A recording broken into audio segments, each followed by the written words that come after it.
Alrighty. Okay, so my name is Austin Presswich. I am ag program specialist over noxious weeds um, in the eastern Idaho region for the Idaho State Department of Agriculture.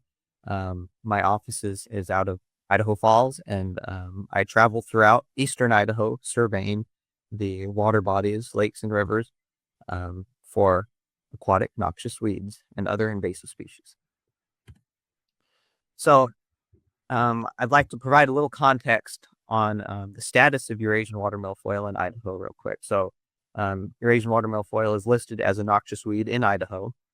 It's listed in the control category. We have three categories, the lowest or least concern of which is the containment. The next up is called the control category, and then the highest or category of highest concern is called early detection rapid response. So this is in our mid-level category.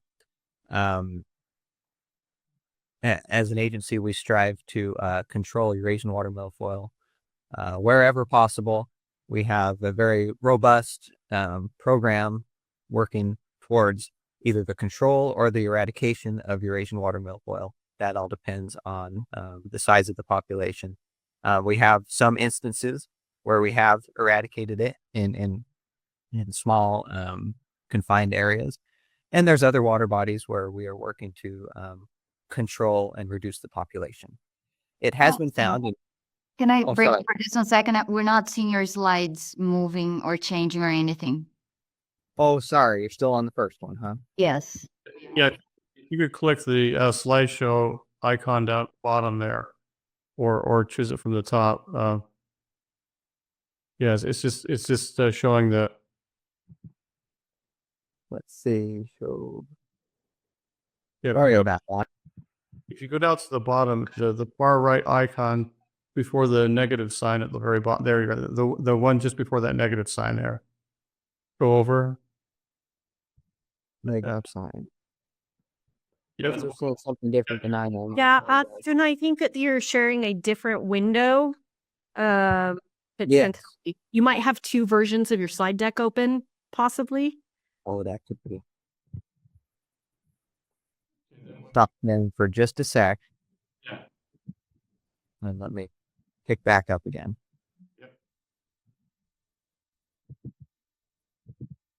This ought to do the trick if I just share my entire screen. Okay. How about the...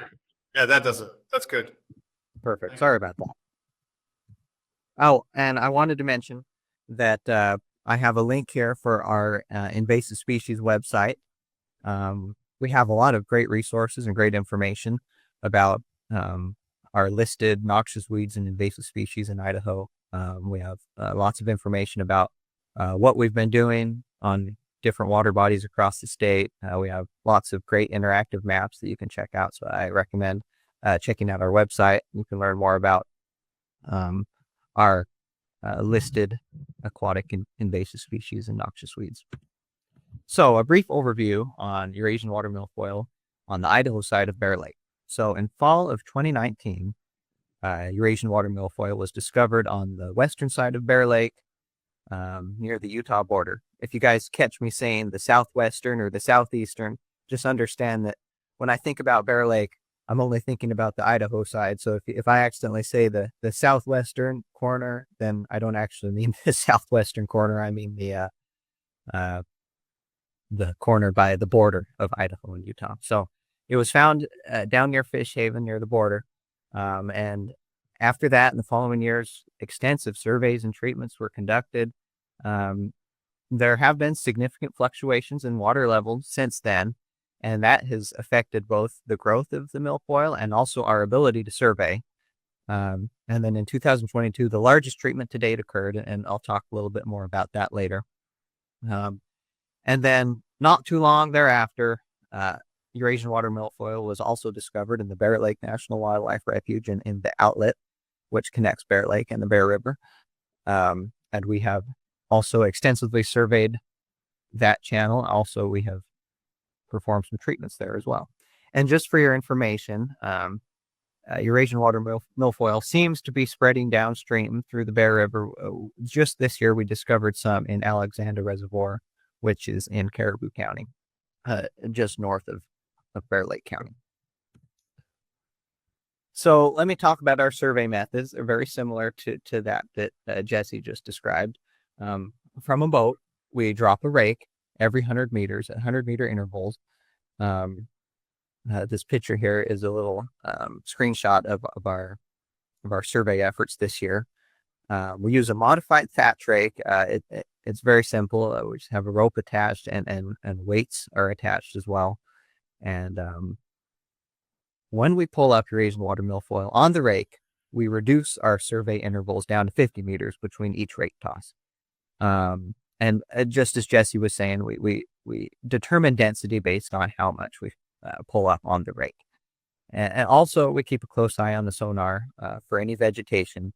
If it looks like there's something down there, even if it's not time to throw the rake yet, we'll stop and throw the rake because we want to be thorough. In years past, this was done primarily by a kayak because the water levels were lower, and oftentimes we were doing visual surveys. For instance, back in probably 2021, 2022. We've done some rake throwing from kayaks too. It's a little more difficult. It's not as convenient as throwing the rake from the boat. So this year, I wanted to show you guys our map from our survey efforts. We had several crews come from across the state to assist us, and we spent several days extensively surveying the littoral zone of Bear Lake. And as you can see, we found quite a healthy population along the North Beach up there, and then there was also quite a bit down along the eastern side as well. And also, what's worth noting that the East Shore Marina also had a significant population. Now, I'd like to talk just for a second about our treatment methods. So the ISDA, in regard to Eurasian water milfoil, considers chemical treatments or mechanical removal. So as far as chemical treatment is concerned, that is something we have done on Bear Lake for the last several years. We consider it to be effective thus far. We have a statewide chemical applicator that we have a contract with. Thus far, for instance, this year we used Priscillacor, which is a selective aquatic herbicide.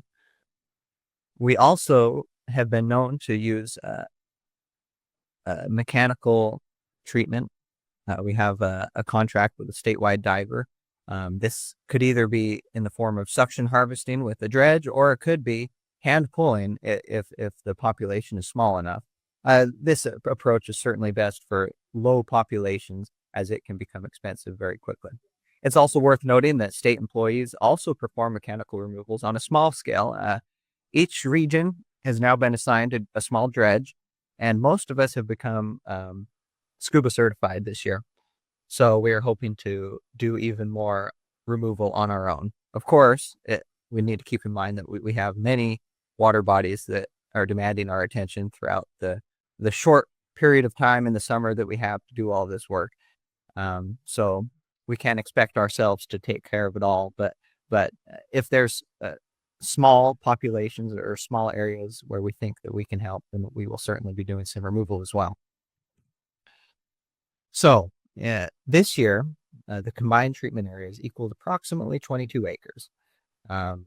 Budget constraints prevented further treatment this year, but like I said, we used Priscillacor.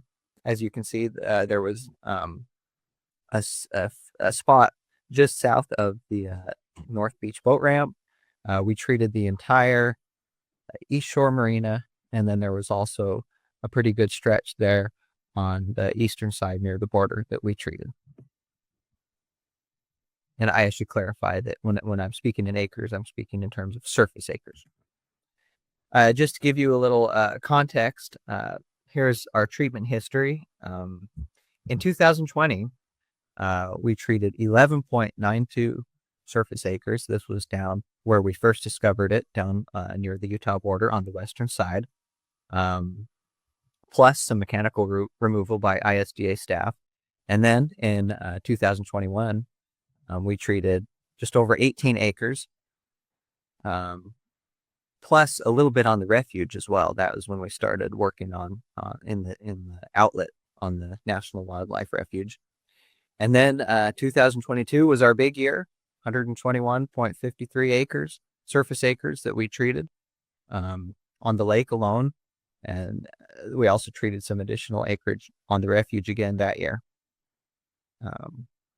In 2023, we treated just over 16 acres on the refuge, but we did not treat with Priscillacor on the lake last year. And that was a result of our surveys. We had an extensive survey of the littoral zone last year, but we found very little Eurasian water milfoil on the lake last year, so that resulted in no treatment last year. Going forward, we certainly are eager to explore new survey methods. As I said before, we most of us have become the scuba certified, and we're looking forward to doing some diving and getting a better idea of what's going on down there. Definitely, we would like to begin surveying earlier to give us more time to explore the lake, neighboring lakes, and the refuge. As I was saying, as it appears to be spreading somewhat throughout the region, we would like to be paying more attention to downstream and neighboring water bodies. As far as contacts are concerned, if you have any questions at all about surveying, about identification, please give me a call. If you have any questions regarding treatment or financial details, I would recommend you call my supervisor, Jeremy Varley. He's the program manager for noxious weeds over the state.